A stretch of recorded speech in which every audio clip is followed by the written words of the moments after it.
ዮሴፍን አሁን ብናናገረው ምን እንደሚል ታውቃላችሁ? ጌታ ሆይ ወንድሞች ይሰግዱልሃል አልከኝ እንጂ ጉድጓድ ይጥሉሃል አላልከኝም፣ ግን ልጠብቅህ የሚል አይመስላችሁ?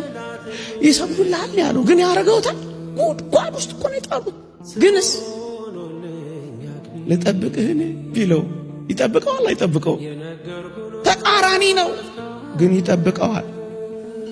ይገዙልህ ወንድሞች ይገዙልሃል አልከኝ እንጂ ይሸጡሃል አላልከኝም እና ልጠብቅህ። አዎ ጠብቀኝ፣ ጠብቀሃለሁ።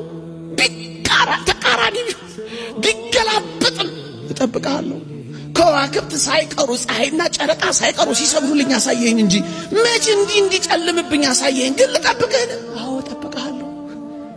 ተቃራኒ ቢሆንም ጌታ እንደምሆን ነገርከኝ እንጂ የባሪያ ባሪያ እንደሚሆን አልነገርከኝም፣ ግን ልጠብቅህ። አዎ ጠብቀኝ፣ እጠብቅሃለሁ። በወርቅ እንደምታንቆጣቁጠኝ ስጠብቅ በወህኒ ሰንሰለት ያሸበረከኝ ምን ሆነ ነው? አይደለም፣ እጠብቅሃለሁ፣ እጠብቅሃለሁ። ባህር እንደምታጎናጽፈኝ እየጠበቁ የምወደውን የአባቴን ልብስና ስጦታ እርቃኔን አድርገው ሲያስቀሩኝና ደም ነክረው ለአባቴ ሲወስዱለት ለትዝታ እንኳን ልብሴን ይዤ እንዳልሄድ እርቃኔን ሲያረጉኝ ልጠብቅህ። አዎ ጠብቀው። እኔ ልበቀል ወይስ አንተን ልጠብቅህ? አንተን እጠብቅሃለሁ፣ እጠብቅሃለሁ። ለምንድን ነው የምጠብቅህ?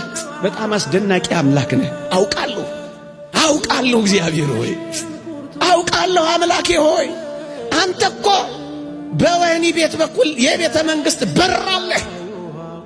ከወህኒ ቤት በቀጥታ ወደ ቤተ መንግሥት ታስገባለህ። እባክህ እንደ ዮሴፍ ልጠብቅህ፣ ወህኒ ቤትም ሆኜ ልጠብቅህ። ማስገቢያ በር አለህ አንተ። በሐሰት ክስ በመከሰስ አሳልፈ የሁሉ ፈራጅና ዳኛ ማድረግ ታውቅበታለህ። ልጠብቅህ፣ እንደ ዮሴፍ ልጠብቅህ። እኔም እንደ ዮሴፍ ልጠብቅህ። ጥሩ ባሪያ ከመሆን ጀርባ መልካም ጌታ ማድረግ ታውቅበታለህና ጌታ ሆይ ልጠብቅህ። ለጊዜው ካጠለቅኩት ሰንሰለት ቀጥሎ የወርቅ ማርዳ ያለህ አንተ ነህና አምላኬ ሆይ ጠብቅሃለሁ፣ ጠብቅሃለሁ። የነገርኩህን ሁሉ እስካደርግ አልተውህም ያልከኝ ጌታዬ የጠላትን